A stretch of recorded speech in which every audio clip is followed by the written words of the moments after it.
네. 거짓말이 거짓말을 낳아 이제는 수습 불가능한 지경에 이른 오세훈 후보가 기억을 탓하며 본질 흐리기에 나섰습니다.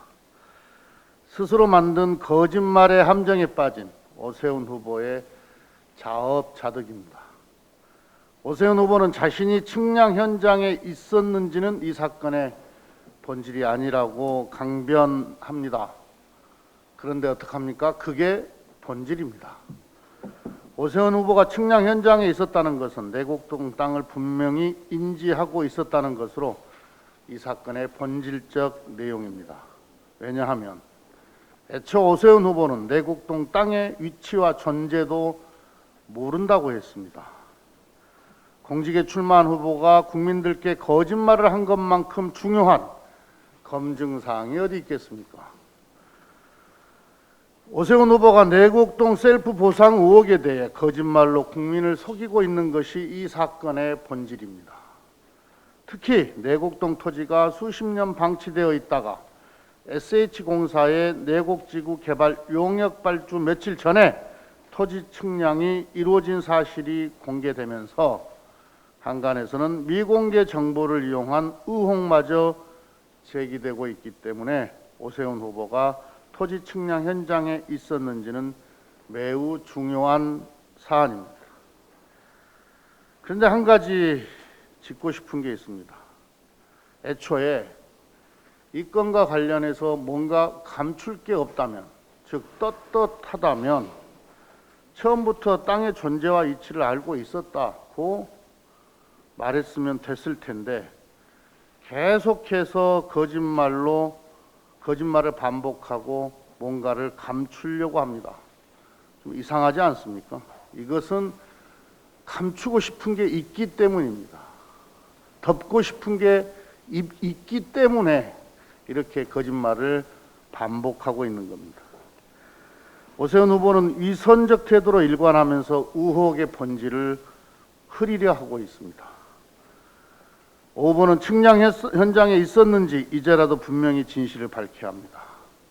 땅의 존재도 위치도 모른다고 했던 오세훈 후보가 내곡동 땅 측량 현장에 있었다는 복수의 증언이 나오고 있습니다.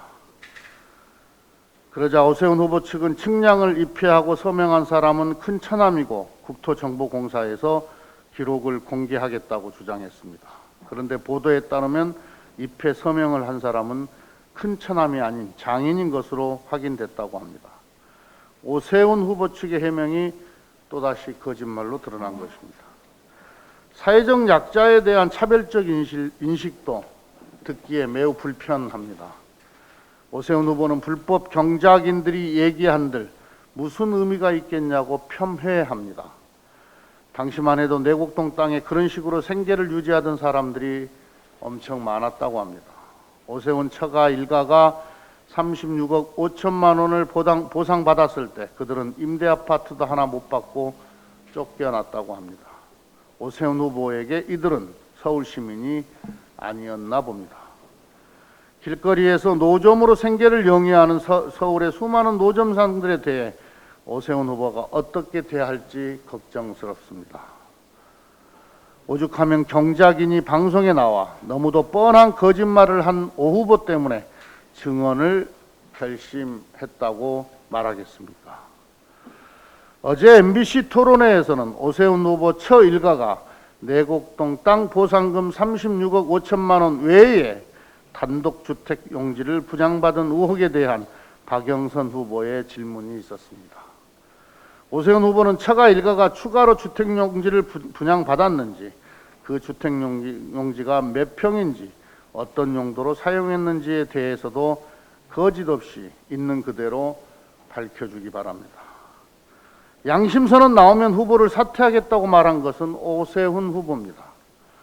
처가 땅으로 이익을 봤다면 영원히 정계를 떠나겠다고도 공언했습니다.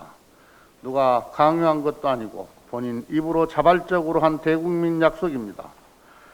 그렇게 약속해놓고 막상 진실이 드러나기 시작하자 책임이 두려워진 것입니까? 국민들 앞에서 더 이상 거짓 해명으로 유권자를 기만하지 말기 바랍니다. 거짓말로 국민을 속이고 대통령이 된 이명박이 국가에 끼친 해악을 우리 국민들은 너무나 잘 알고 있습니다. 이명박의 추억은 한 번이면 족합니다. 오세훈 후보는 본인이 한 말에 책임을 지고 약속대로 사퇴할 것을 촉구합니다.